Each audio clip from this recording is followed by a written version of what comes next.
হয়তো আজম নাসির জামাতের আশ্রয়স্থলে আছে শাহজাহান চৌধুরীর আন্ডারে। বক্কর ভাই বিএনপির নেতা, বাবরের যে সমস্ত ব্যবসা ছিল সেটা সে নিয়ন্ত্রণ করে। যারা চট্টগ্রামকে একটি সন্ত্রাসের অভয়ারণ্যে পরিণত করেছিল তাদের বিষয়ে এখনো পর্যন্ত প্রশাসন নীরব। শাহজাহান চৌধুরীর বাসায় খুঁজলে হচ্ছে আজম নাসিরকে পাওয়া যাবে।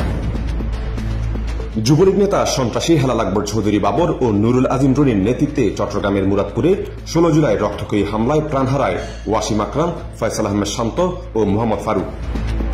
18 জুলাই সারা দেশে কমপ্লেক্স শাটডাউন কর্মসূচি ঘোষণা হলে নগরের বহদ্দারহাটে শিক্ষার্থীদের সাথে পুলিশ, যুবলীগ ও ছাত্রলীগের তুমুল সংঘর্ষে প্রাণ হারায় চট্টগ্রাম বিশ্ববিদ্যালয়ের শিক্ষার্থী হৃদয়চন্দ্র তরুয়া সহ আরো 3 জন। এর কয়েকদিন পর জামাল খান ওয়ার্ডের কাউন্সিলর সুবেলদার সুমনের নেতৃত্বে জামাল খান থেকে কাজীরদেউরি পর্যন্ত শিক্ষার্থীদের উপর চালানো হয় মুহুর্মুহু গুলি। আওয়ামী লীগের সাধারণ সম্পাদক ও সাবেক সিটি মেয়র আজম নাসির উদ্দিনের নেতৃত্বে 4 আগস্ট নিউ মার্কেট মোড়ে শিক্ষার্থীদের উপর চালানো হয় সশস্ত্র হামলা। 5 আগস্ট ছাত্র জনতার লং মার্চ টু ঢাকা কর্মসূচিতে ক্ষমতা ছেড়ে পালাতে বাধ্য হয় স্বৈরাচারী শেখ হাসিনা। চোখের পলকে কেটে গেছে 1 বছর, এখনো ধরাছোঁয়ার বাইরে আন্দোলনে চিহ্নিত হামলাকারী সন্ত্রাসীরা। চট্টগ্রাম মেট্রোপলিটন পুলিশের 16 থানায় 63টি মামলা দায়ের করা হয়েছে, যেখানে এজাহার নামী আসামি 6511 জন, অজ্ঞাতনামা আসামি করা হয় 13,290 জনকে।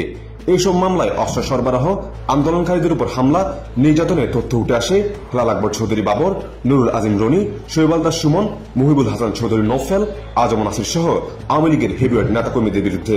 এখন পর্যন্ত গ্রেপ্তার হয়েছে মাত্র 1102 জন আসামি। হামলার সামনে থেকে নেতৃত্বদানকারীরা ধরাছোঁয়ার বাইরে থাকায় ক্ষোভের শেষ নেই আন্দোলনকারীদের। পালাতে গিয়ে বিমানবন্দরে অনেকে আটক হলেও অজানা কারণে এখন বিভিন্ন দেশে তাদের আলিশান জীবনযাপন। তাদের অভিযোগ, খুনিরা বিভিন্ন রাজনৈতিক দলের ছত্রছায়ায় এখন নিরাপদে, আর আন্দোলনে নিহত আহতদের পরিবার এখনো শোকে ক্ষোভে কাতরাচ্ছে। জামাল খান ওয়ার্ডের কাউন্সিলর শৈবালদার সুমন তিনি প্রকাশ্য অস্ত্র নিয়ে এখানে ছাত্রদের গুলি চালিয়েছেন এবং আন্দোলন দমানোর জন্য সর্বোচ্চ চেষ্টা করেছেন। হয়তো আজম নাসির জামাতের আশ্রয়স্থলে আছে, শাহজাহান চৌধুরীর আন্ডারে থাকবে, এরকম একটা কথা প্রচলিত আছে, যদিও সেটা আমি বিশ্বাস করি না। এই কথাটা যেহেতু জনমনে জনমানুষের মুখে মুখে আসছে, তাহলে ওনার থেকে অবশ্যই এটা ক্লিয়ার করা দরকার। বক্কর ভাই বিএনপির নেতা, বক্কর ভাই নাকি যে বাবরের যে সমস্ত ব্যবসা ছিল সেটা সে নিয়ন্ত্রণ করে, তার সাথে কোনো যোগসাজশ আছে, এইগুলো তো আমাদের কানে আসছে।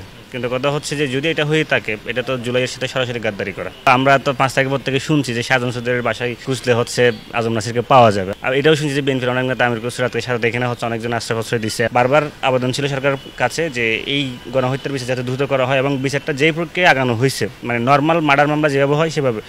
অন্তর্বর্তীকালীন সরকার, তাদেরকে আমরা আমার বিপ্লবের মাধ্যমে ক্ষমতায় বসিয়েছি।